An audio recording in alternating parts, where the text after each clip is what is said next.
Hey, everybody, go blue. And for the Nebraska people watching, go big red as well. A couple of quick things at the beginning here. Is Michigan king of the Big Ten?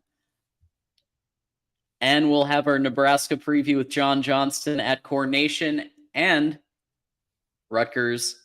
And finally, third base, Ryan Day. And so much more coming up on Michigan Wolverines Live.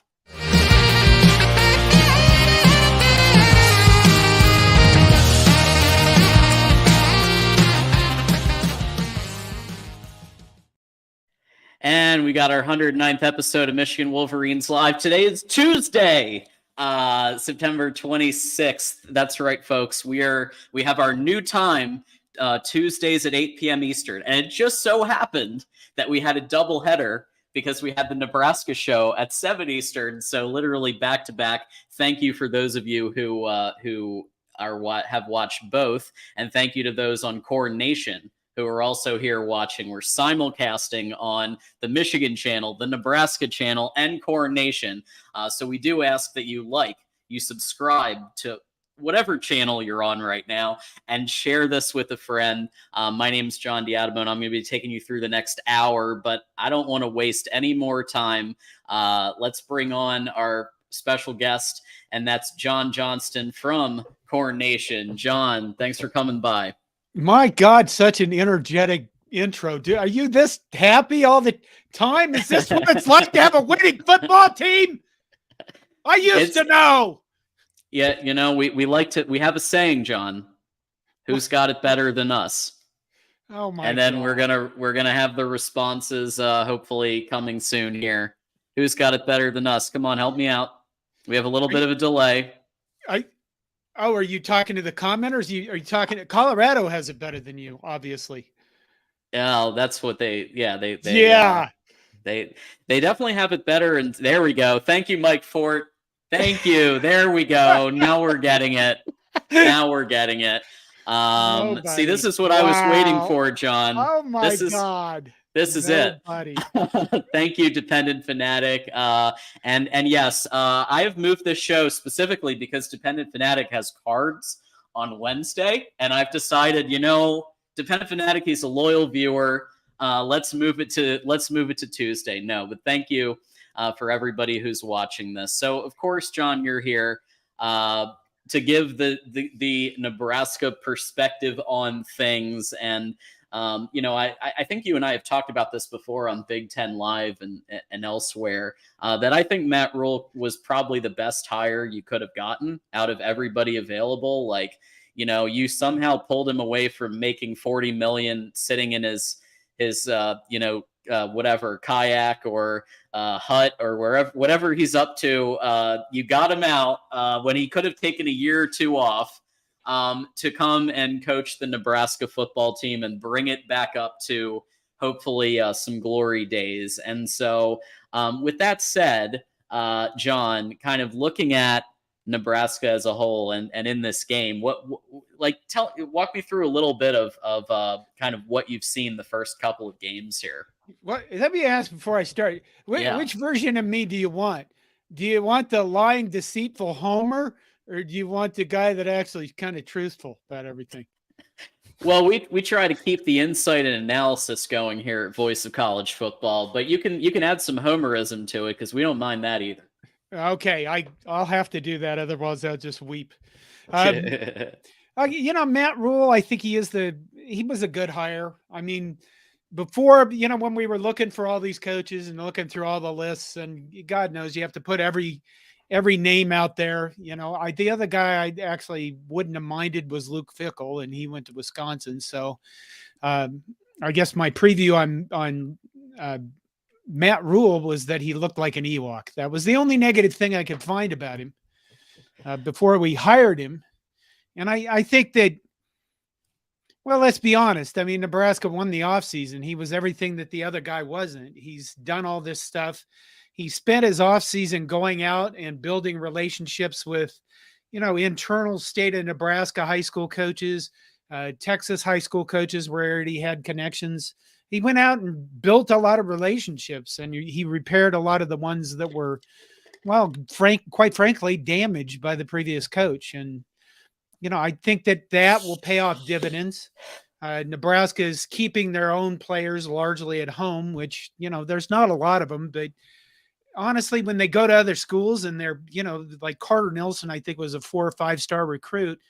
If he goes to another place, that's kind of embarrassing, and it's a mark on your program. If you're the only program in the state and you can't keep a guy, so I think probably it's been too good. The coverage, the goo that we have the phrase. I don't know if you guys do this during the off season, but Nebraska's media, and we do this a little bit at Coronation. You just heap goo, sugar on top of sugar on top of sugar, and Matt Rule says all the right things, and then we go into Minnesota, and we throw the game away, and then everybody's just instantly.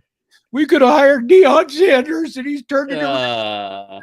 He's magic, and everybody loves him, and we just are so bad. And it's been that part of it's been nuts to deal with. And I'm sure you guys, Michigan, you have a passionate fan base. You're all insane at times.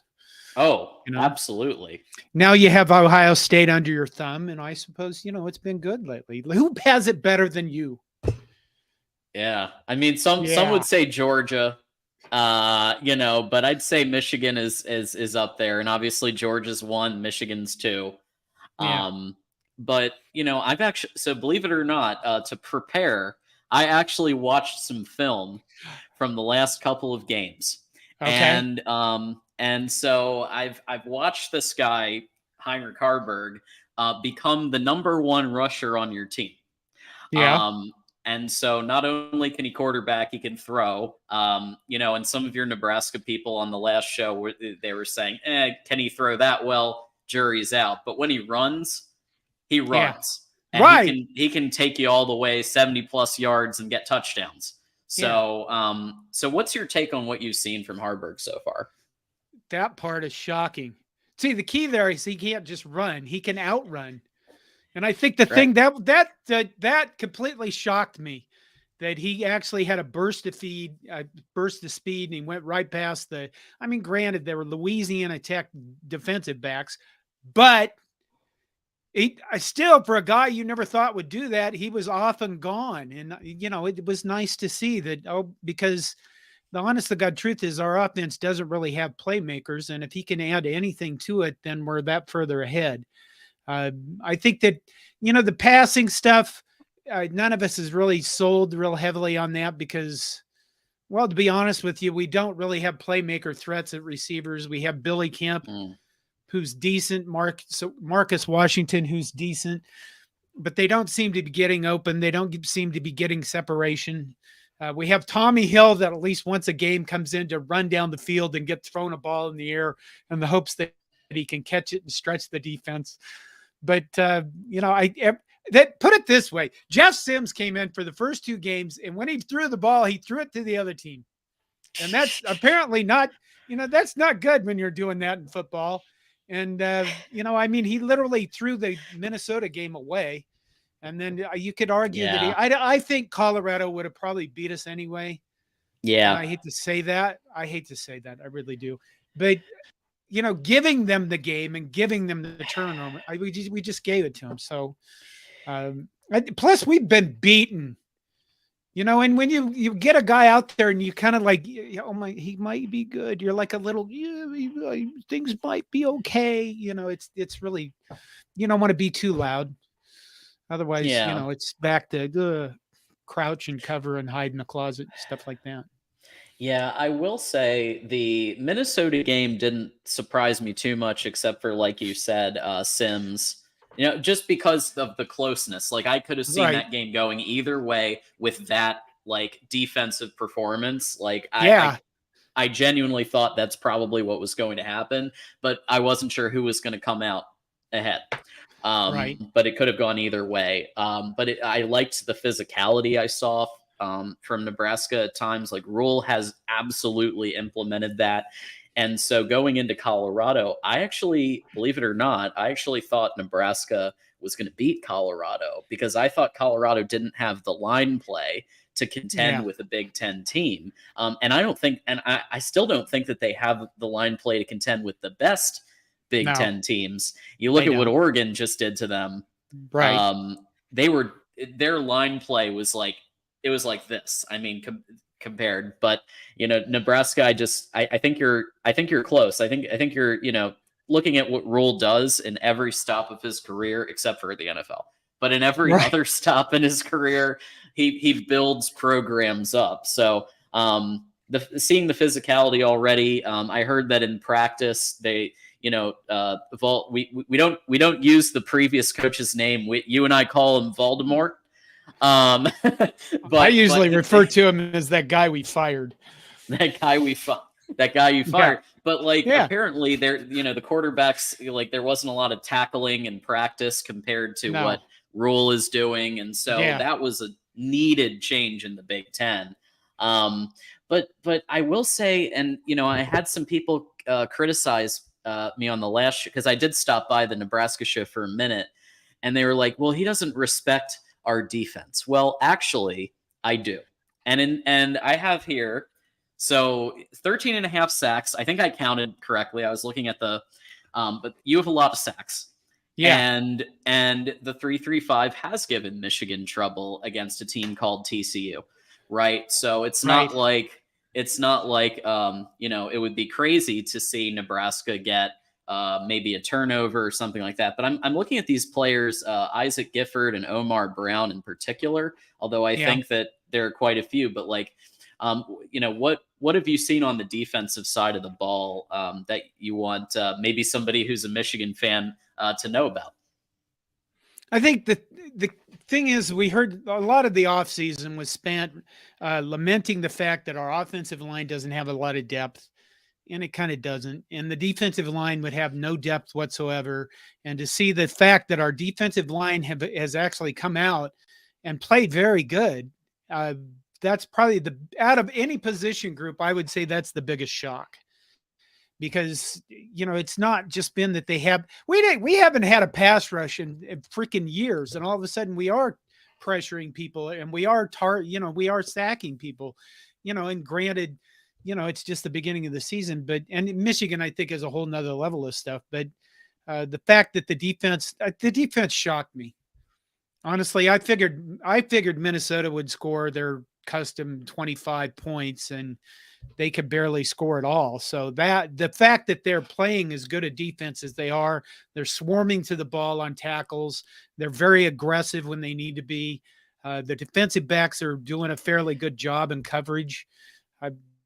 That has been pretty surprising, compared way above whatever expectations I might have had. And I think it starts with Ty Robinson up front. I don't know if Cameron Lenhart, who's a freshman, will play this weekend.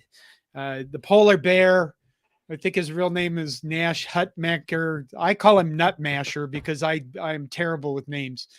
And we'll see. We'll see how good those guys can stand up to Michigan's offensive line. Clearly a Nebraska fan. We're going to have 9 sacks. 9 sacks. Wow. 9. Yeah, 9. That's quite a few. So let me ask you this. And we were talking about this on the Nebraska show, and I tried to answer from both perspectives. Like, what would Nebraska have to do to win? What would Michigan do? But in your opinion, looking at this game, obviously Michigan's favored by 19.5, but it went down to 17.5 today. Oh, did it? Okay. They're getting worried. Okay. So either way, that's a decent chunk of points, but they're thinking maybe a little bit less than before. So I guess just what does Nebraska need to do on all phases to beat Michigan? They need to have an offense. That's really what it comes down to. They need to our offensive line is a work in progress, and that's probably being kind. I don't know what you're going to hear from other Nebraska people, but here's what I see. They don't come off the ball as quickly as they need to. And I don't think that they can. We don't really have a passing game because we don't have great playmakers in the receiver core. Now, maybe something will happen during this game where we'll make some plays and Michigan will have to respect the passing game. But we're going to have to run the ball, and we're going to have to run it very well. And I just think that our offensive line is going to have to play better than they have yet this season. They're going to have to come off the ball. We run counter plays sometimes and trap plays, and in those plays we pull, right? And I just wonder if we have the speed to get off on those plays and get the blocks carried out without Michigan. You guys have probably one of the best defensive lines in the nation, right? Yeah. And you have one guy that's like projected in the first 2 rounds. I can't remember his name, but yeah, I just those if Nebraska's offensive line can't man up, then I think your defensive line will just treat us like rag dolls. And I think our defense can probably keep up with you for a while, but not if we can't make first downs and possess the ball. And that's the other key is, I hate to say this too. My God, I've already said nice things about Colorado. I think we want to be what Minnesota has been. We want to be able to possess the ball, extend possessions, run the clock, keep your offense off the field, get first downs, and then score, just get some scoring. And I think if we can do that, then, keep it maybe within a touchdown going into the fourth quarter, and we'll see what happens. Nebraska's last 2 games against Northern Illinois and Louisiana Tech, we have looked really, Chris Jenkins, that's the guy I was thinking of. Because the other one I was thinking, he has another year still. So yeah, Chris Jenkins. But I think the last 2 games, Nebraska has been fairly flat in the first half. And I came out with a theory, and that was because the guy we fired, he would always lose games at the end. They'd always look like they were completely petered out by the fourth quarter. Now we just walk around. We kind of just, we're really flat in the first half so we can be really good in the second half and then win the game at the end. That's our new thing that nobody else is saying but me. Yeah, win it at the end. Yeah. I think So let's go to the Michigan perspective of what we might need to do to win the game. I think we need to not fall asleep. Yeah. Need to take Nebraska seriously. Michigan has had a tendency to occasionally sleep on a team, and they don't show up, and that would need to happen here. JJ would need to get intercepted, 3 or 4 times. Because otherwise JJ has, obviously a wide skill set, right? So obviously he can run just like your guy, Harburg, but he also can throw the ball. He can throw the short, medium, long ball. He can hand it off if he needs to. He can do a lot of things. And so he's a versatile player. He reminds me, I'm trying to think of some, Patrick Mahomes is a lot to compare somebody to, but from a skill set perspective and what he can do and the improvisation that he can do reminds me of a young Patrick Mahomes and what he can do. And so you combine that with an O-line that I would argue isn't our best. It's, again, Ladarius Henderson at left tackle, and now Carson Barnhart at right tackle, assuming they keep that personnel. And they're not going to change it again. They're finally taking the Michigan Wolverines Live recommendation to have Ladarius at left tackle and Barnhart at right tackle. Then you have Trente Jones as the 6th personnel, because as you probably know, Michigan runs a lot of 6 lineman sets because Harbaugh likes to pound the rock. He likes those bunch formations. He's an old school 80s style Bo Schembechler throwback in a lot of ways. And that's one of them. So that's how important that 6th lineman is to talk about. You combine that with, now you actually have a real receiving threat. Roman Wilson has turned into an actual answer in the red zone. That was one of Michigan's biggest struggles, is red zone touchdowns for the longest time. But Roman Wilson has been working on that. Cornelius Johnson obviously had the Ohio State game. And you've got Colston Loveland at tight end, who I would kind of argue is a receiving and really kind of everything, tight end, wide receiver hybrid role at this point because of just how he's used in motion formations, just like kind of getting out in motion, going on out routes, tight end option plays, things like that. JJ trusts him a lot. And so if Roman Wilson is able to catch some balls, Colston Loveland has some clutch plays. And then on defense, really, I think that the big takeaway is seeing how healthy Rod Moore is at safety, right?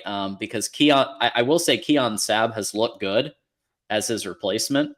He's actually been named our impact player of the game a couple of times. So he's come in and he's done some great things for Michigan. Obviously, five solo tackles, 9 total, half a sack, and that's as somebody who's not really considered a starter, but he has to be right now. So he's doing pretty well. Kenneth Grant has been a real impact player on defense. So of course, you've got your your seniors, your Michael Barretts of the world. Your guy, Ernest Hausman, has been competing with Michael Barrett, and it's really an iron sharpens iron type of thing, because Michael Barrett makes a play, Ernest Hausman makes a play, Michael Barrett makes a play, they're rotating them out because they're both really good. So I would expect that your quarterback is going to have to run the ball a lot, which I will say, and I said this on the last show, that's one of our only defensive weaknesses is against running quarterbacks. You saw it last year. You even saw it at times this year when Wimsatt went out. I mean, Rutgers, Wimsatt had some runs that did go for yardage. So yeah, I think the keys to the game: don't fall asleep, produce, keep Harburg to a minimum in terms of rushing yards, and then you might have a victory for Michigan. So we're going to run option. Yeah. Mm-hmm. So what do you think's going to happen there? Yeah, I think with somebody when Ernest Hausman is in the game, somebody's going to go, I don't care what happens this play, hit that guy. Yep. Yep. Oh, he is, and he's in that mold of like he'll just go after you. So yeah, if he bites on the wrong guy, that could be a problem when you look at RPOs and you look at option. I did see some option in the film that I watched, and right. And it seemed to work pretty well, but it was working well against teams called Louisiana Tech, right, and teams called NIU, and right. And so it's obviously stepping up a notch here. I also noticed that Shadur Sanders, Colorado, is also a dynamic quarterback and caused some real problems for the defense. They do for everybody. I mean, quarterbacks that can run, cause problems for everybody. So it's a matter of whether or not Nebraska can actually, mix the option with some other plays. I think they have to run stuff like counters, traps, and option, because their offensive line is not, Nebraska's offensive line is not just good enough to get up and do inside zone and outside zone plays and block straight up by themselves. They need something that's going to give them leverage on people or get people out of position. So all defensive tackles are big and nasty. It's kind of what they are. We have a little we love our community. Obviously, some enthusiastic Michigan fans here. Yeah. Jason is one of our actually helped me, came in clutch on the last Michigan post-game show because our normal co-host wasn't able to make it. Jason came in and was co-host.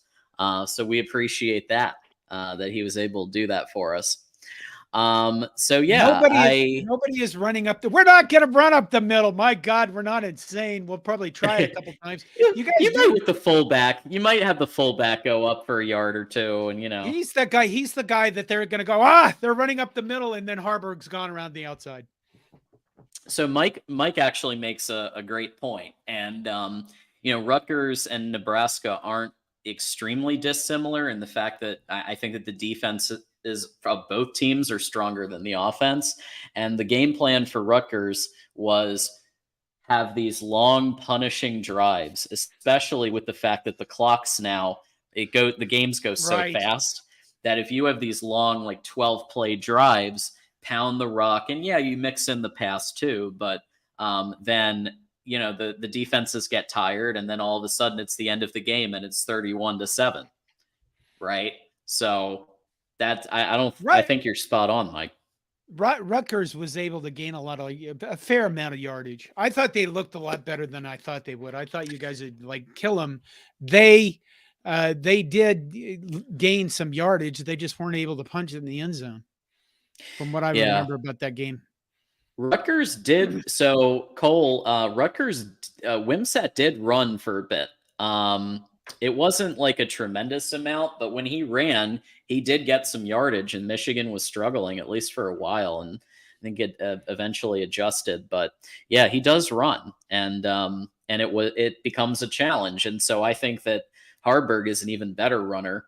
Actually, I think he's a lot better runner than Wimsatt. So that's absolutely true.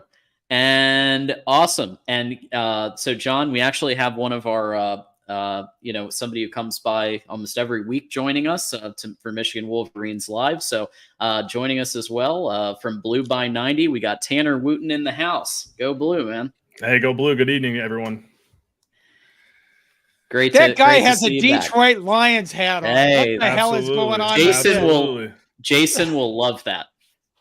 Well, I don't know. In Nebraska, I lived in Omaha for a decade, and I learned in Omaha you don't have any professional football teams or any real professional teams, and so it's Packers, it's Broncos, it's Chiefs, it's Vikings. Yeah. So you get a wide range of teams in Omaha, so you never know who you're going to run into. But hey, they're 2-1. Got the Packers in 2 days. I'm feeling good. I actually grew up a Packers fan. Oh, okay. So we got a big one. I grew up in Western Nebraska, and I'm old. So when I was a kid, the Packers were winning all the Super Bowls. And, when I was like in first grade, my friend Dale goes, we all have to pick NFL teams. And I didn't know anything about the NFL except my brothers had Green Bay Packers stuff. So I was stuck as Packers guy for my entire life. There was a 30-year drought there that was really terrible. Well, I feel, look at who you're talking to. We've got to, when was the modern era? 56-year drought. So, but hey, we got Michigan, Nebraska. We got Detroit, Green Bay. So a couple matchups this weekend for us, I suppose. Absolutely. And we were kind of just breaking down Nebraska, especially for those Michigan fans who might not be watching a lot of Nebraska film. I did watch some film from especially the last two games with Harburg as quarterback, and just noticed that his running ability is pretty good. It's one of the better in the Big Ten, I would argue. Passing ability, not so much, but again, Michigan has struggled sometimes against quarterbacks who can run. So I'd love to get your take on it, Tanner. Just what you think about Nebraska and the what challenge they may bring to Michigan. Yeah, absolutely. I just came from a live show talking Nebraska with some guys that I know from Omaha, and yeah, my wife's a Nebraska grad, so I was watching the Nebraska Louisiana Tech game on Saturday after I got home from the big house. Trying to flip to the other games, but trying to keep her happy. And man, yeah, I thought Harburg looked athletic. I don't know if that downfield passing game is there from him, but maybe similar to what we just saw at Rutgers with Gavin Wimsatt, an athletic kid, a big strong kid who can definitely hurt you with his legs. I mean, we saw him get out on some keepers against Michigan on Saturday. But I think the thing, that I look at Nebraska, I think Anthony Grant's been running the ball really well. I know they've got some injuries in that running backs room, but he's been pretty solid from what I've seen. I liked what I saw against Louisiana Tech. The thing with Nebraska's run game is it's probably going to be the best front seven they maybe face all year long. When you think about Michigan's defensive line and their linebackers. And then the secondary is fantastic as well. I mean, Will Johnson and Rod Moore have been banged up, but they played. Mike Sanders still had a pick six. He's an All-American at the slot nickel position. And when I think about Nebraska defensively, I think they could give Michigan some fits. That 3-3-5 stack that they run, very reminiscent of the TCU defense Yes. from last year, right? And it's funny. I want to give. Does this make you guys like, I don't know, you know what I mean? Yeah, little. If I say Max not Duggan, great flashbacks. Yeah, a little bit. And I think the thing with that defense that's so interesting is how new it still is relative to the rest of football. And so I was reading an article on MGO Blog, who does a fantastic job covering Michigan and their opponents each week, and I love reading it. Talking about the 3-3-5, I'm pretty sure that Nebraska's current defensive coordinator came from that, like is very high up on that coaching tree from the guy who created the damn thing. Right. So they know how to run it, and obviously it's their first year running it, but it's been paying dividends. Number one in rush defense. Obviously haven't played a team the caliber of Michigan, but I do like number 0. I made this joke earlier, but I might have a dream this week about being a defensive tackle wearing number 0 as a big guy. Like, that's awesome. I wish I could have worn number 0. I had to wear like 68, So yeah, I think they've got some players on defense. I think that front seven's a lot better than it was last year. Like, Michigan had no problem moving them around, and I think this year they're much more stout. So, still a game that I think Michigan's just too talented for, but I think they've got some pieces, and I really like the direction that I've seen from them thus far. I mean, they've got some stench they got to cleanse off from the previous regime with these players, but I do think Rule has them on the right track. And again, my wife's a Nebraska graduate, so I played in high school with Chris Webber and Graham Nabby, who were walk-ons in Nebraska. Like, I root for Nebraska when they don't play Michigan. So, it's I have a soft spot for the Huskers. I got a lot of friends who are Nebraska fans. So this is always a fun week for me. And yeah, I'm really intrigued with what Matt Rule's going to do there. I think they're going to get to a point where they're going to be pretty damn good. So I don't think it'll be this year though, but I think that he will build this program the right way. So I'm excited to see them, continue to move forward. Yeah, we lost our starting running back, Gabe Irvin Jr., and then we lost the guy who I think was the biggest playmaker on the team in Ramir Johnson. He basically second or third, it's kind of an or thing with the running backs, but second or third running back. I think he was a guy that you could just slip out of the back. He was explosive enough that if he got into open space, he could just get chunk yardage. And that's really kind of, I think, what Nebraska is missing out of their offense, other than consistent line play. I'm talking about people that can just make plays and go, oh, look, it's 30, 40 yards now. And I don't think we have that, although like Heinrich Harburg showed that he could, at least against Louisiana Tech. But that's why you play games like this, is to find out who you are and how far you've come in the first 4 weeks. And then, come on, I see some of the commenters have gone back and forth about the stats. You guys have had 4 home games against cupcake, snacks. That's what you've had. You've had snacks so far this season. So now you got to play at least part of a real team. Yeah. We have kind of a defense, and we're going to find out. It's the number 1 rush defense of the nation. We're going to find out if they can live up to that. Hey, this will definitely be a great test for that. And I did notice. So we saw this today that Michigan put out a nice little graphic about JJ, Blake Corum, and Roman Wilson being number 1 in completions and in rushing yards and in receiving yards. So I would say all 3 of them really need to be activated in this game to really have the best chance of success. So from Tanner, from your perspective, what do you think Michigan needs to do to beat Nebraska? I think they need to, kind of get back to some of their power and gap schemes that they've had success with. They had, for whatever reason, tried outside zone, and it just is very hard to implement with some of the guys they've had. And I think they've kind of ditched that. So, seeing them get back to what their bread and butter was the last 2 years is what I want to see. I want to see more consistency at the tackle spots. I don't know if you guys have talked about it, but Michigan has had 3 guys play between the left and right tackles spots this year. So it's been really weird. Not sure what the reasoning is there. But yeah, I think for Michigan, it's just, it's implementing JJ's legs into the run game. I think about that TCU game last year, when that really turned towards Michigan really having a chance to win that game, is when they let JJ McCarthy run the ball and incorporated his legs into the offense. He was, we joke about this a lot. You can tell when Michigan has the reads turned off, because the end will be crashing in and JJ McCarthy will hand that ball off. That did not happen against Rutgers. I think he had 5 or 6 rushes for 51 yards. He a couple times pulled it on critical 3rd and 4th down situations and got the necessary yardage for a first down. So I think keeping him involved in the run game, that's going to open up things for Blake and Donovan. So that's what I want to see, is just the run game continue to improve, find more stability at the 5 offensive line spots, and mistake-free football. Tanner, here's the question. Like, have they finally taken the Michigan Wolverines Live official recommendation to go Ladarius on left tackle and Carson Barnhart at right tackle and Trente Jones as the 6th guy? Can they just stick with that, please? Like, yeah, I mean, it's been interesting watching Miles Hinton, because I thought Miles Hinton had some good moments on Saturday. There was a time that he, on a run play that got 8 yards, he kind of peeled off the lineman that he blocked into a linebacker. That was a really nice block. And then I see some down moments, and the same thing with Henderson. Like, it's not like Henderson's been amazing, but I just want consistent. Just pick your 2, right? Like, we know who the 3 interior guys are. Just pick your 2 tackles. But yeah, that's been an interesting thing to watch this year. I mean, last year we didn't have that. I mean, you had all 5 guys cemented until Trente Jones goes down with an injury, and Barnhart slides in and does great. So, I wish we had Ryan Hayes. Like, I would take Ryan Hayes right now. Sure, but I think he's in the NFL. Anybody would. So yeah, anybody would. It's been a weird dynamic with the tackles, but that's like my biggest concern right now. Okay, what is the weakest part of your team? Oh, come on. You don't have to think that hard about it. Backup quarterback.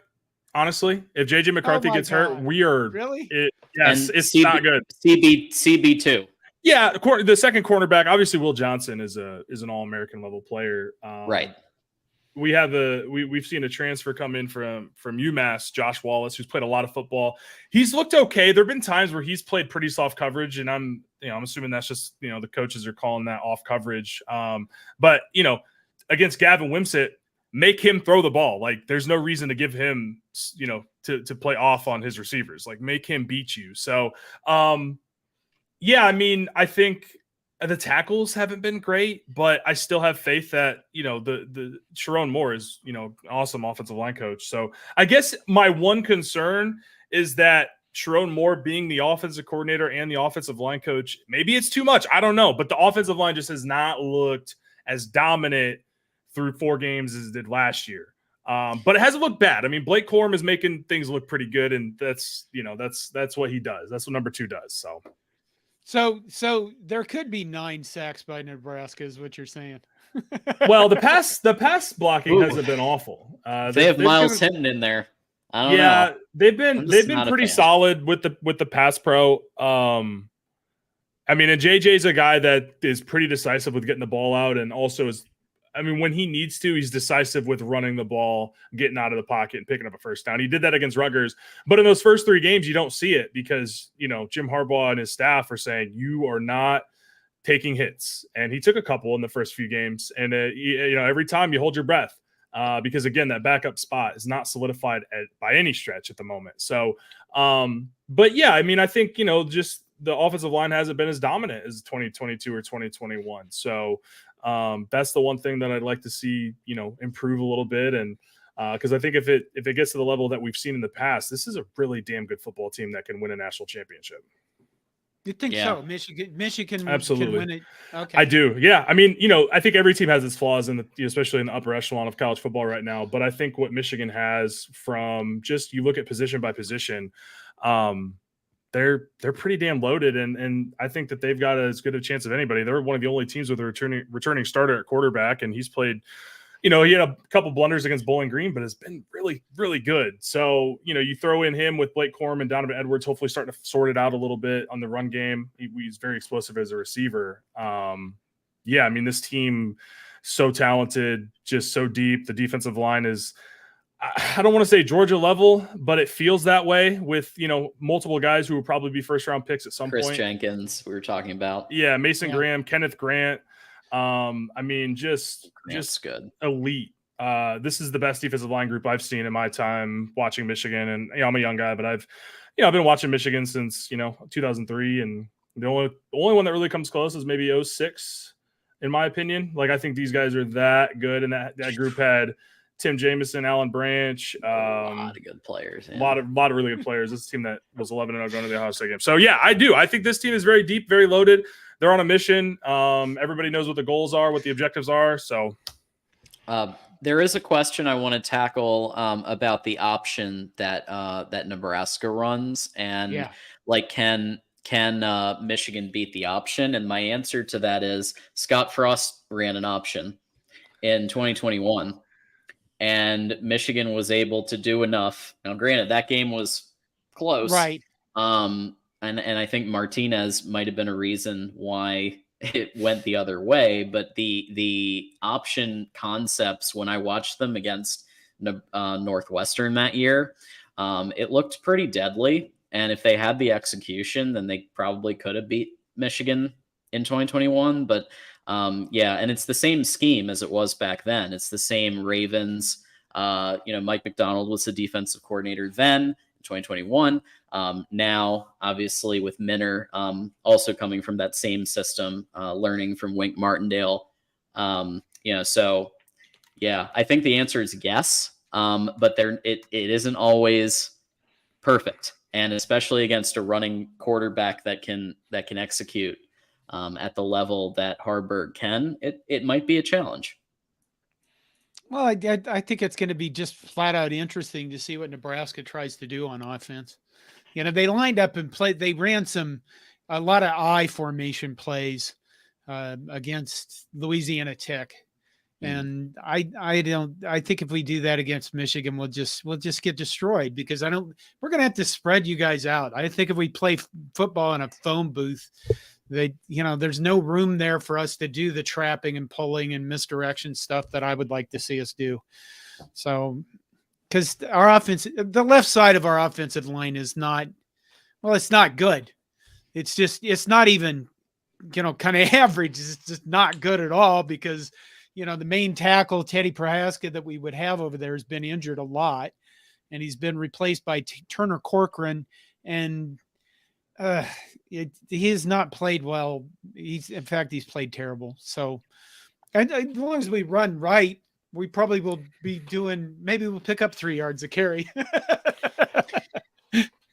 Yeah, Cole, I will say this. I love watching the I formation stuff.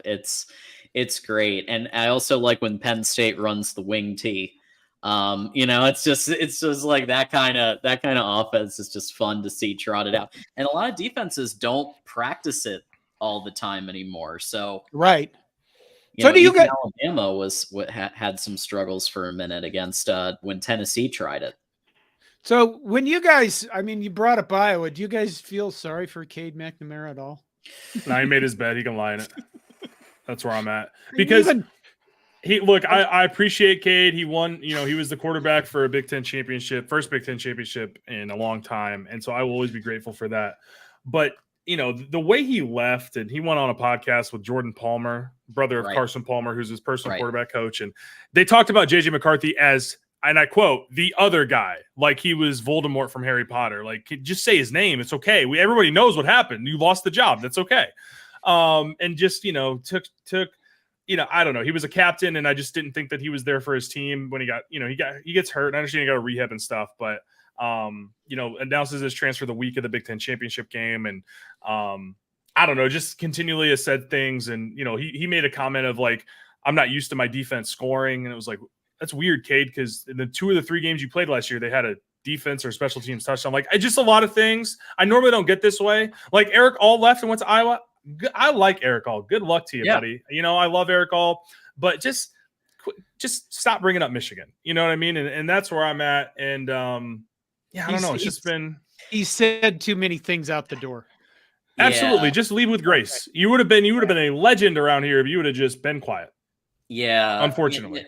Yeah. And I've referenced the Jordan Palmer podcast a couple of times on the show in the past, because I actually felt if I could take my Mason Blue glasses off for a minute and I listened to like the NIL stuff, I thought that was really interesting in that podcast, because you don't normally hear the player perspective on NIL and how it goes at places like Iowa and Nebraska. But Jordan Palmer kept trying to like bait him and you know, how to go with the other, you know, the other guy in the competition. And then he said some weird things like, "Oh my God, the defense actually scores points here at Iowa." I'm like, Michigan doesn't score points on the defense. Like, oh, did you just like not watch when they had a scoop and score the one game he started last year? Like, I don't know how much more they can score for you. But yeah, he made comments about Michigan's NIL. Like, I know some folks connected in the NIL area. I know JJ McCarthy does pretty well, and I mean, Cade had to deal with the Tom Brady brand. Like, yeah, you know, like there's just like the pot shots were just weird to me.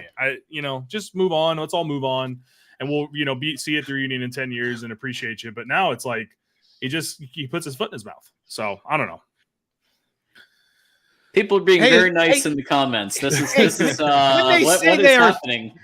When they say they're a huge fan of John, is that you or me?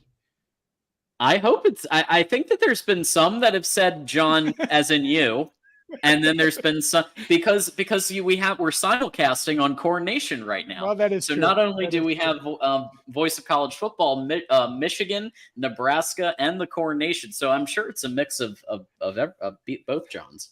So, is there any holes in special teams that we can take advantage of? Michigan did miss a field goal last week, but it was after probably the worst delay of game. Like, the clock was still at 1 and they called delay of game. And I'm a Lions fan. I remember when they gave the Ravens like 3 seconds after it hit 0 to kick that game winner a couple years ago. Yeah. Obviously NFL, NCAA different, but yeah, I mean, you know, Jake Moody's the leading scorer with the 49ers in the NFL right now at kicker. So we don't have Jake Moody kicking for Michigan right now. And, you know, he was automatic. I mean, he had, I'm trying to do the math, I guess, I don't know, 4 or 5 field goals in Lincoln that won the game. I mean, he was huge. So, you know, he's definitely a guy that Michigan misses. I miss personally. Otherwise, though, just, you know, if you guys do like a squib or, you know, a pooch kick on the kickoff, one of the upbacks may fumble it, you know, so that happened against Bowling Green. So that's about the only thing I would say. John, I don't know if you have anything to add, but those are the two kind of sore spots at the moment. I'm going to say, losing the kicker that went 99th overall in the draft, which is the highest a kicker has gone in 7 years. Yeah, he was automatic for us. And obviously, you know, any kicker pretty much is going to be a step down. It's the reality. He was probably the best kicker we've ever had. So I would say, if there is a weakness, maybe we might miss a field goal that we would have scored last year. So I would say yes to that one. I think Nebraska's special teams is a work in progress. Yeah. I mean, the guy we fired didn't even have special. I was going to say, he didn't even know it existed. What was that? What's special teams? Honest to God, that's the truth. He really didn't even pay attention to it at all. And, you know, now I think they've been reasonable. They've missed a long field goal. We've executed a fake field goal very well against Louisiana Tech, which was cool to see. The guy that had the long kickoff return against Minnesota is out for the season. And Ramir Johnson, the guy that I said was probably our best playmaker. So we tend to just fair catch everything on punt returns, which I don't know. I'd like to see some change. I mean, you got to get some kind of spark for offense, for something getting down the field. So, you know, maybe that'll change this week. What could happen during this game is we have this big giant Gatling gun on a tractor that we drive around the stadium at home, and it shoots T-shirts like a Gatling gun. Maybe if one of your quarterback is standing, he's too far in front of it, he gets hit, and there you go. We have to use your backup quarterback there. Nebraska wins. There you go. That's what happens. You know, maybe crazier things have happened. I will say too, though, on the punt return aspect, Michigan is breaking in a new punter this year, Tommy Doman. Haven't seen him a ton, but the kid, he also handles kickoff duties, and we don't punt as a much. Punter, as a punter. The kid's got a cannon of the leg. I don't even know if that makes sense, but he boots it, and you know, he's got great hang time as well. So when Michigan does punt, He does a great job, and he took over for a guy who was drafted by the Bengals, and is the Bengals starting punter now, Brad Robbins. So Michigan special teams, you talk about Scott Frost not really caring about special teams. Michigan makes it a priority, maybe more than every other team except for Iowa. Like, they are always one of the best special teams units in the country, and that's just attention to detail. That's just who Jim Harbaugh is. Like, he knows how important each facet of the game is, and they've done a great job with special teams since he's been here. Okay, did you guys think he'd get here? I mean, honestly, at first, yeah. I mean, when Jim Harbaugh was hired, he was like, it's kind of like us with that guy we fired. It's the savior. And then Harbaugh struggled for what is this? His 8th year? 9th. Yeah. He started in 15. Yeah. So this is his 9th 15, year, 8th full year.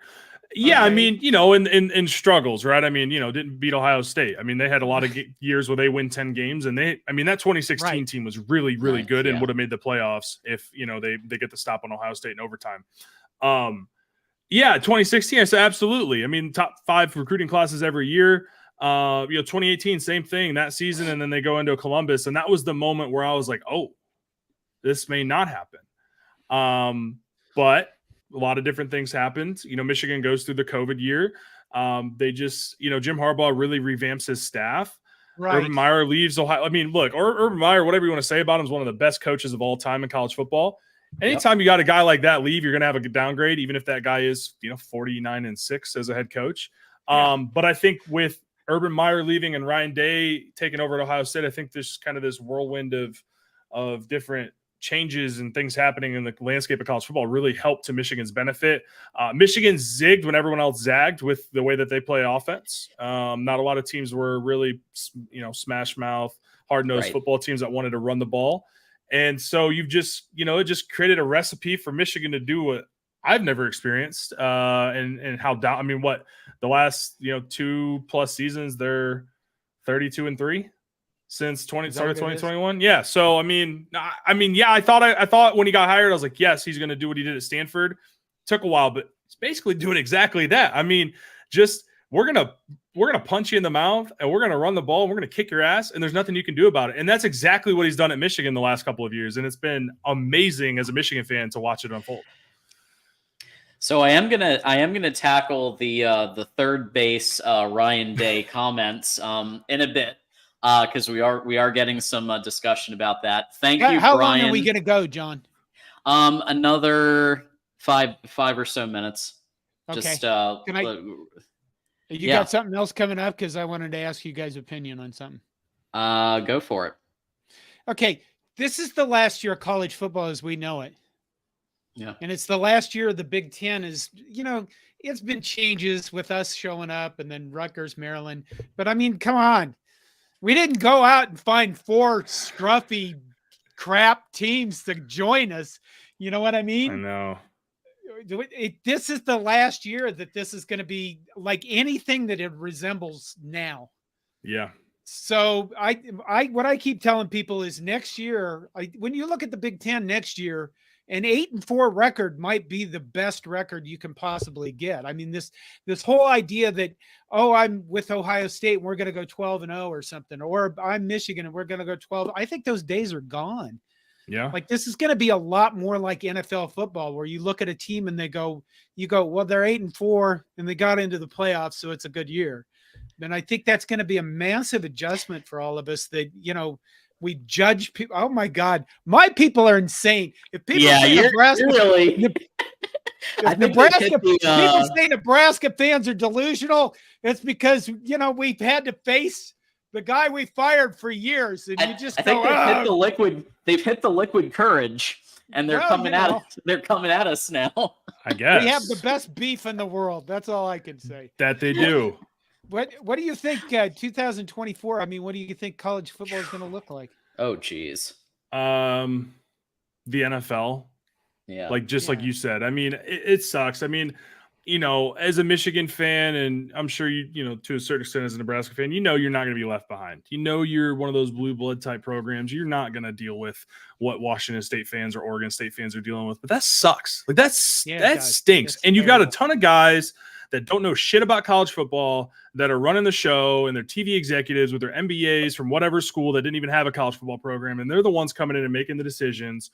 And we're all the ones that are going to, I'm going to continue to watch. I love college football. It's my favorite thing in the world outside of, the important things. Right. And, I've been watching it since I was a kid, and I've always as a kid was playing the college football video games and stuff. And it's just like the version of college football that I know and love, like you said, is gone after this year. So I hadn't really thought about it too much. I don't know if I'm going to be like sentimental about it or take a moment to reflect or anything, but yeah, I mean, it's sad. Oregon State, Washington State was an awesome football game, and those teams aren't going to have anything to play for next year. What are we doing here? Yeah. It's turning semi-pro. That's what I'm calling it, semi-pro. And it's more NIL generated. Obviously, even this year, the clock rules have so they can gotta get more commercials, squeeze in more commercials, and and then the game is like over. Like the Rutgers game was over in less than 3 hours. I'm like, oh crap, I gotta go live soon. Like all of a sudden, because it was just over. So, has it led you guys to ask yourself questions like, is Beyonce married? Well, I'm not sure I follow. Well, you got the Taylor Swift thing going on in the NFL. Oh, yeah. And it's changed everything. My God, the Taylor Swifty people are all over Twitter. About that, They're insane. Deion Sanders is blowing up the media stuff with a personality that doesn't make any sense. I mean, more people are going to come into this. John Diamo, are you married? No, not yet. Well, you should set your sights higher. Start looking for celebrities and movie stars. Okay, all right. I'll try. I'll see if Taylor Swift knows anybody, because it sounds like she's with Kelsey now. But I did want to get only for a couple months. But then she's probably available. Then she'll write a song about him and move on. But so I don't know if you have a hard stop, John, but I did want to get your predictions and everybody's predictions on Michigan, Nebraska. Now, I've already given them. I gave them on the Nebraska show, so now I got to stay consistent on this show, right? Big J journalism here, Voice of College Football. So I'm going 34-17 because I think Nebraska is going to get some quarterback runs through. And some field goals. So, what do you guys think? We'll go with John first. Oh my God, I have to make a real prediction. You know what I usually do? I usually make like 8 different predictions, and then I go. Sure. Afterwards, I tell people which one was the closest. Sure. 24-21 Nebraska. There you go. Woo! Just because it's at home. Right. It's at home in Lincoln, and you guys might be tempted to have some runzas, and God knows what that'll do to your digestive systems. So everybody will be like, kind of like, ooh, and then we'll get 9 sacks. And I don't know. I would think that I think that we can cover the 18, 19, 17 point spread. All of your scores have been like 31-7, 31-34-7. I mean, nobody scored more than 7, have they? No, they're giving up 5.8 per game at this point, I think. So, it's been pretty dominant from the Michigan defense. I said this. I was on a podcast, but I'm gonna be consistent, John, like you said. I was with some of my boys. I wanted to ruffle the feathers a little bit, see if I, step on their toes a little bit. I said 38-6 Michigan. Oh, wow. I know. All right. John, I was almost. You. I know. I'm sorry. I almost had the Rutgers score, man. If Michigan would have popped one of those runs on that last drive, I said 38-10. They won 31-7. I was close. Yeah.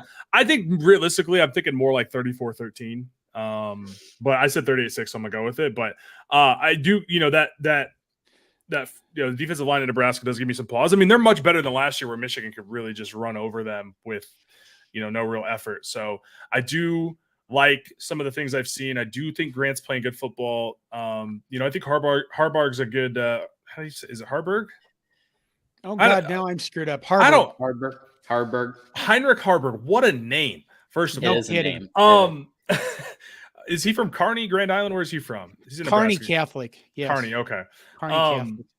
Yeah. If you lived in Nebraska, John, the dialect. Right. So I think he's an athletic that's the kid. other thing.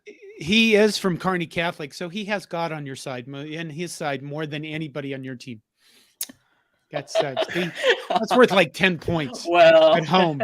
Oh, who was the kid that transferred from UCF Harbaugh and hung out with followed? the Pope. Harbaugh Who- hung out with the Pope. Who was There the was kid that. from Wahoo that went to UCF and then transferred back to Nebraska? Didn't he go to a Catholic school and then he went to Rutgers? Michigan never lost to him, so I don't know. I don't know. I can't remember his name. The quarterback. Oh my gosh, yes, I can't remember his name. But he transferred to Rutgers, and so maybe. But yeah, Jim Harbaugh was at. What is it? I'm not Catholic. I went to Rome, but I'm not Catholic. Whatever the circle is. The Vatican. Is it St. John's Square? Is that what it is? Am I thinking that? I don't know. He gave the Pope not Jordan cleats and a Michigan helmet, and the Pope's probably like, I have no idea what to do with this. I don't know what this is. I don't know what this symbolizes.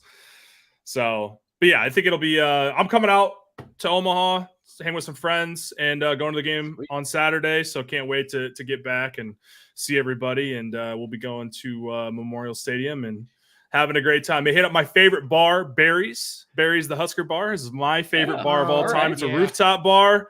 Man, Yeah. some good times. It's gonna be 93 degrees on Saturday as well. Is it? That's what the weather app's telling me. What the hell, man? I was looking forward to like. You can figure that the field's going to be like 105. It may be some cramping, and I might join them. I don't know. Yeah. Yep, Cole is backing us up here. Barry's that's the move apparently. It is. It's a rooftop, man. It's right by the stadium. The coolest thing about Nebraska and the way that they, there's Lincoln is. I lived in Lincoln for a year. I loved it there.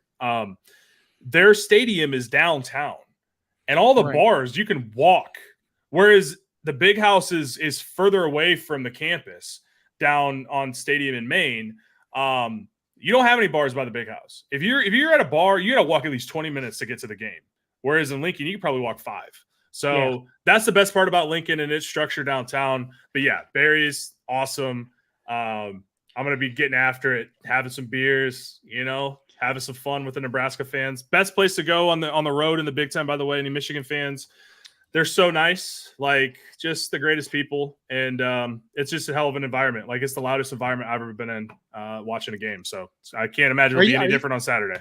Are you going to wear a Detroit Lions hat? No, I'll be wearing these. I like to stand out. My wife will be wearing Nebraska colors though. So yeah. There you go. Well, I'm making an executive decision. We've kind of alluded to Rutgers a couple of times, but if you do want to hear the Rutgers stuff, go back to Saturday's Michigan post-game live. And we do have it every Saturday with Dre Artis and myself, and we break down the game that we just saw. But I think Rutgers and Nebraska kind of talked about the keys to the game and the fact that Rutgers was kept on the field on defense, right? And I think Nebraska, they're really going to try to do the same Jim Harbaugh style. Right. Long punishing drives, wear out Nebraska's defense. And that could be what does it. Let's tackle this as our wrap up here, and then we'll do final thoughts on where can people find you on the internet, of course. But we've had some back and forth. A real battle royale between head coach of Ohio State, Ryan Day, and an 89-year-old or approximately 89-year-old former head coach of Notre Dame, Lou Holtz. And Ryan seems to be a little riled up. And in my experience, and I've been in business for almost 10 years, and I've seen a lot of this when someone has to say that they're physical, when someone has to say something, then there's some insecurity there. And it's the same with the people who drive the giant, pickups with the LED lights underneath, or whatever the case may be. There's some compensation going on. You know what? So, I would be upset if somebody said my team wasn't physical either. Yeah, especially the way Lou Holtz did. He never said the word toughness, though. Here's the thing. This is part of the new college football. Okay, Ryan Day got talked about a lot because he was very emotional. I quite frankly thought it was pretty good. I don't have the hate for either of you guys that you have for each other.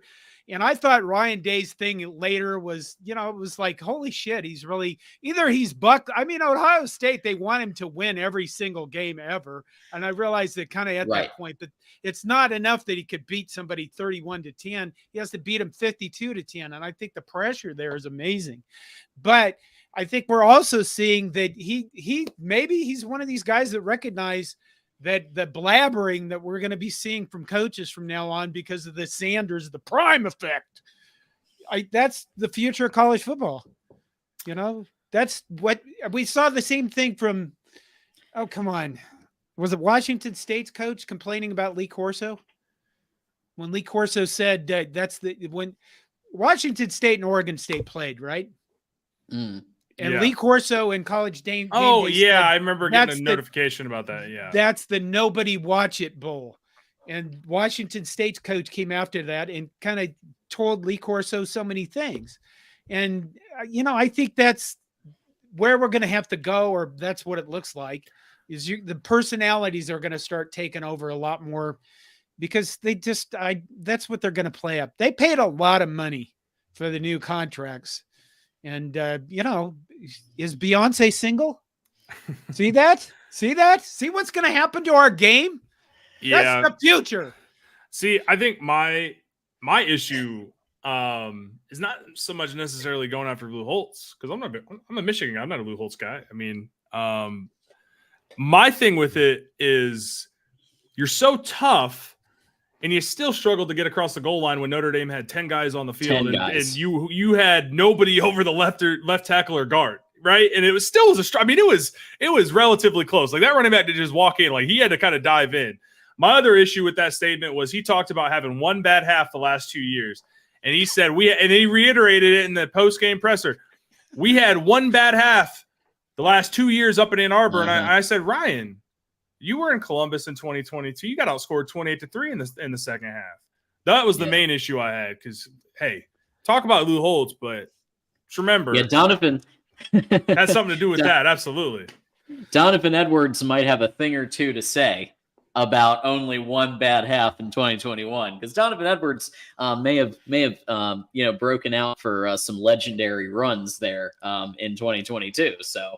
The physicality thing, it's really I think maybe deep down he knows, Urban Meyer's teams, they were very physical, and Ryan, like to his, and I don't mean this in a negative way necessarily, Ryan Day built the team more as a finesse speed team. Well, they have 25 5-star wide receivers, right? I mean, yeah, they do. I mean, that's what I mean. It's like, I don't know. Yeah, and but I think that the idea is to try to beat a Georgia, right? And I think that's why he's built the team that way, because he's looking at the playoff and he's looking at, okay, how do I beat a Georgia type? And they almost did, right? And they were winning that game for a lot of the game, right? So, that's the flip side of it. But there's that it's not just Lou Holtz. Lou Holtz is the face. Lou Holtz is the face of this giant narrative that he keeps hearing because he's lost against Michigan now twice in a row. Do you think he has like dreams of Lou Holtz like slobbering on his pumpkin pie and stuff like that? No, but I think Michigan's in his head. I think that was partly why he went on that rant. I think he's feeling the heat internally. I don't know if they'll ever fire him, because if he goes 11-1 and just loses to Michigan, like, at what point is Ohio State going to pull the plug? But they did that with John Cooper, right? And it wasn't to the level that Ryan Days had them at. But and eventually, like, all right, buddy, pack your things. Like, we need somebody. And they go get Jim Tressel and, flip the rivalry on its head. But I feel he's got to be feeling that, right? I mean, in your everyday job, like, if you feel you're not up to snuff, you kind of feel it. And you're like, all right, I need to, have some self-reflection and do this, that. He's at the top of his craft, man. Those guys are hyper aware of everything that goes on. He knows exactly where that pressure is coming from when it comes to the boosters, the fan base, within the institution. So I wouldn't be shocked if he's feeling some of those pressures, and maybe they're internal pressures on himself to be better, to beat Michigan. Right. But I think he's feeling it from everywhere. And if they had lost that game, I'll tell you, a lot of Ohio State fans that I follow switched up immediately. They were so pissed after that 4th-and-1 sweep that got blown up, which is a terrible play call. And then they love him after he, Notre Dame gifts them the game. So yeah, it's 10 guys on it's the interesting. freaking field. Yeah, it's interesting. Yeah, that 4th-and-1 was really puzzling. Yes. Yeah. One more question. Yeah. Who wins the Big Ten West? From two guys that aren't part of the Big Ten West. Hi, there you go. Yeah, see this? If you guys, if Nebraska had beat Minnesota, I would have said Minnesota. If Minnesota had beat Northwestern, I would have said Minnesota. Seriously, like I was looking at the schedule because I have so many friends in Nebraska, and I was like, man, your schedule is like, yeah, Coach Prime's there, but you guys can win that like before the season. I'm like, you guys can be 4-0 going to this Michigan game. If your offense came to play, you probably would be. Man, that's a tough one. I think the easy pick's probably Wisconsin.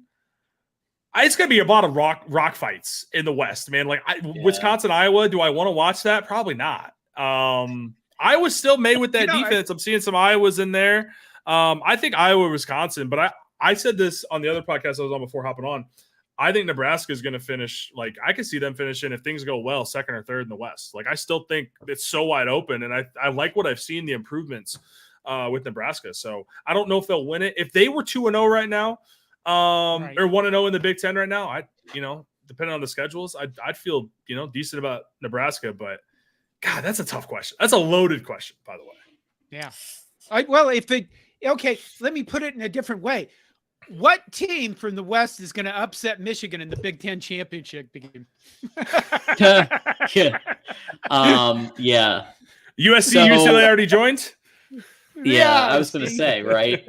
Yeah, if they were in, maybe. But yeah, I watched Iowa, and a lot of people, all the Penn State fans have already given me some grief over my Iowa wins prediction. Now, I predicted Iowa won before Lachey went down and 2 of their top running backs, to be fair, but I didn't quite calculate just how much of a menace to offense Brian Ferentz is, and how he should have been left on the tarmac after that abysmal performance. So I don't know. Wisconsin looks like they're improving. I'm gonna go Iowa by a hair. It's close. I'd say Iowa if Cade McNamara stays healthy. Wisconsin if Braylon Allen stays healthy. Because Malusi could be out for the year, right? What? Ches Malusi's out? Yeah, I thought I heard that on Big Ten Network today. Yeah, that's a huge loss for them. Yeah, I think Wisconsin with Braylon Allen, he's very, very good. I think if Nebraska can figure out any kind of offense where they could score like 25 points a game, if they could meet Brian Ferentz's contract. God, I would love. I wish I had some nepotism in my life, fellas. Golly, I would be riding the highlight. Yeah. You wouldn't catch me doing a damn thing. I wouldn't be doing my job competently at all. Gosh. We do have a question from I think one of the Corn Nation. Does Nebraska beat Iowa this year? Yes, because we get a field goal and they get a safety. It's 3-2. I think Iowa's been involved in a game like that. Am I wrong? I think that's happened before. Yeah. I think Penn State Iowa, maybe. Yeah. What's crazy is I saw that Iowa had 72 yards of total offense against Penn State. That's their second least amount of yards. They put up 66, and the week after they put up 55 on Ohio State, they went out and put 66 yards up against, I think, Wisconsin in 2017. So, they just really know offense down in Iowa City.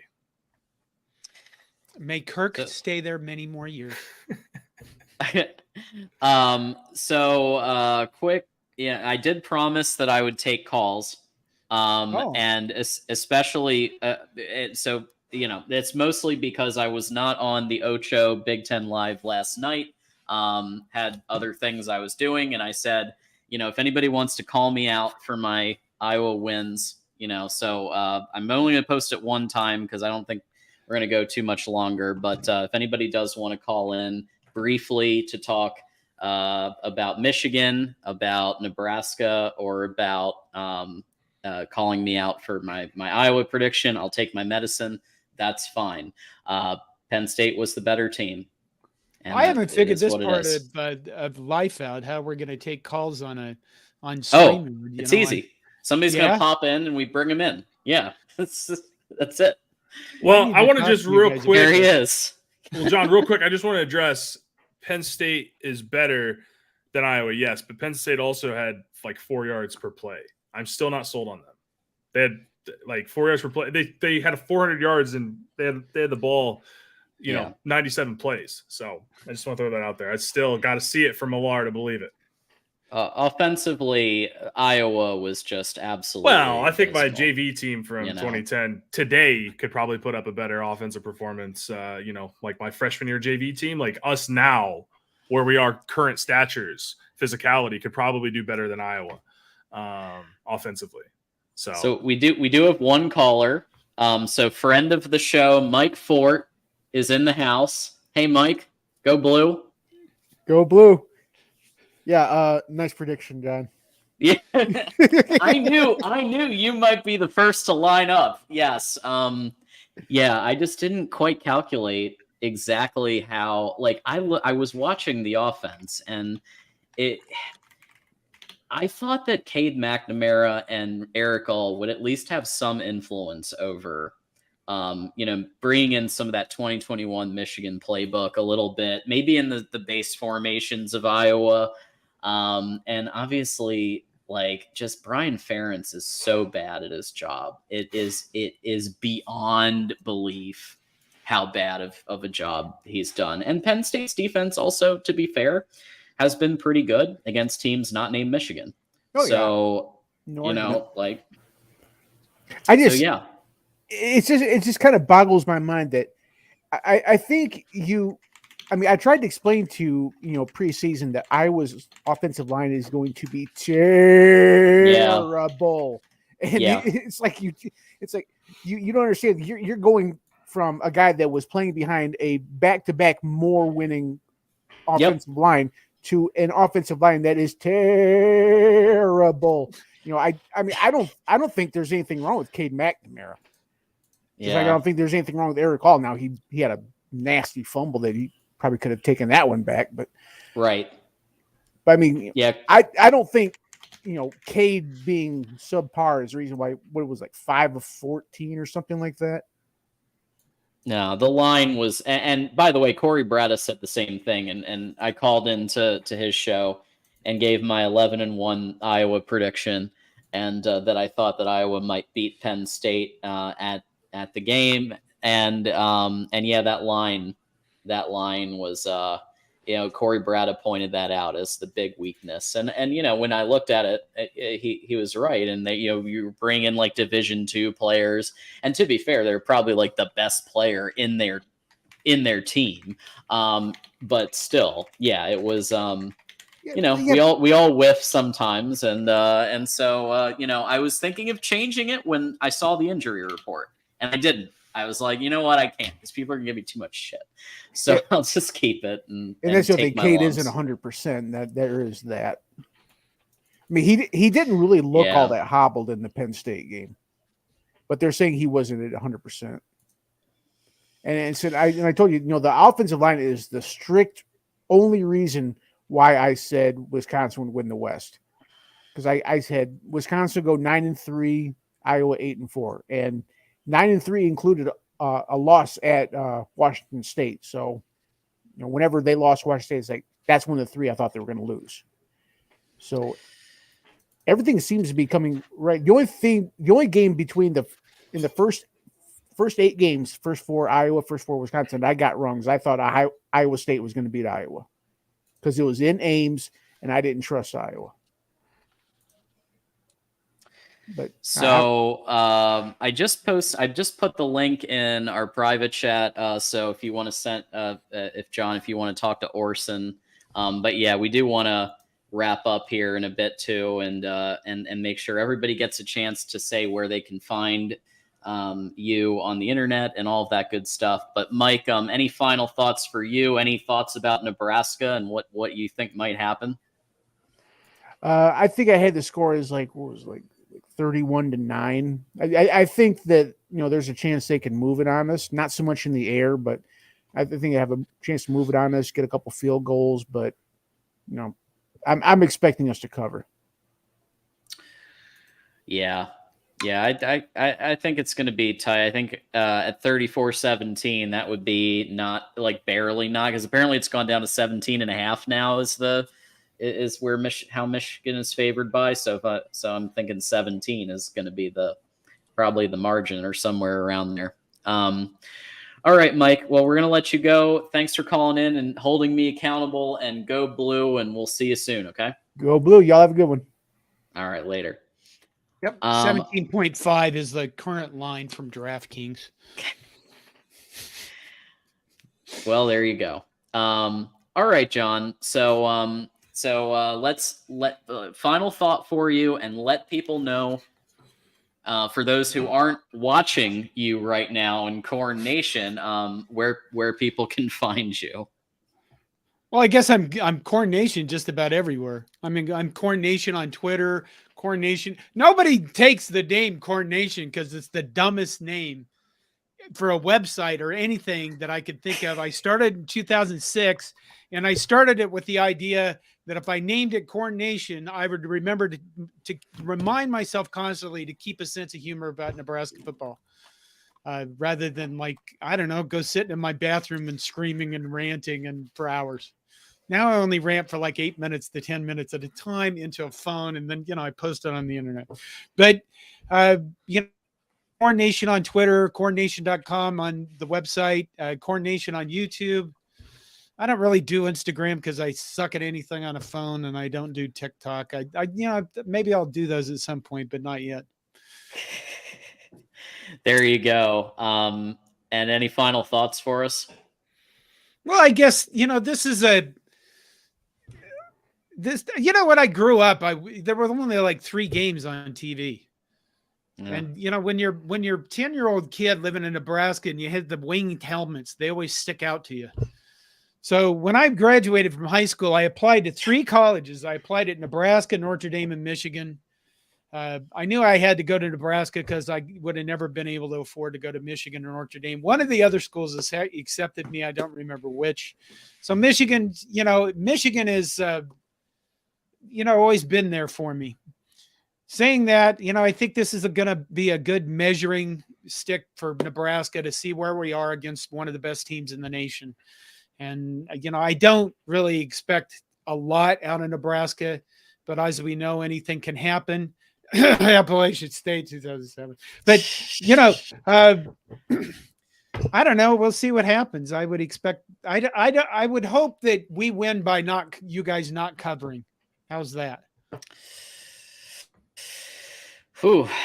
Well, yeah, I mean, App State always brings back shivers, but at least now we're not alone in the club. Texas A&M joined the upset club, so we're not alone, at least. All right, we'll go to Tanner now. Final thought, and where can people find you? Yeah, I've got a long drive to Nebraska on Thursday. I've made that drive plenty of times in my life. So 94 to I-80 all the way through, man. Iowa's the worst state to drive through, by the way. Oh my God. So I'll be listening to some podcasts, getting ready for the Lions game, be hitting up, if there's any Huskers in here, maybe DJs, maybe the Good Life, maybe local, some of those, they're local sports bars in Omaha. Watch the Lions-Packers game. Final thoughts. No, man, I'm just so glad it's football season. I wish I could say it's so glad it's fall, but it's going to be, 95 goddamn degrees in Nebraska. I'm going to wear shorts and a t-shirt. I was hoping to wear a hoodie. But no, yeah, you can find me on Twitter at Tanner Wu-Tang. You can find us on the website at blueby90.com. Find us on Twitter at blueby90. Check out North Peak Brewing. Check out our beer, the Blue by 90 Game Day Ale. Check out Hail IPA. All the above. It's all great, delicious beer. And yeah, man, we're coming back on another week of football. I can't be more happy about it. Go Blue. Absolutely. And I'm going to remind everybody of our sponsors real quick. We've been so packed with content, I can't forget. ticketsmarter.com. Get your tickets there. It is football season, so check out the merch store. And of course, when you're doing your shopping on Amazon, we do recommend that everybody clicks the link in any description section and get Mark Rogers a couple of bucks, because what's wrong with that? So you can do that. And then, of course, join our Patreon and Discord and YouTube membership to talk college football all the time, Wolverines all the time, Cornhuskers all the time, et cetera, et cetera. YouTube membership is only $2.99. That's it, folks. So you can get access to the betting guides and the Discord chat and all that good stuff. So we do recommend everybody do that. And then for everybody here, my name's John Diadamo. Go Blue. And thanks, everybody, for stopping by Michigan Wolverines Live at our new time. Go Blue, everybody. Go Big Red for you. Hey, thanks for having me, you guys. Thanks for coming on. See you guys.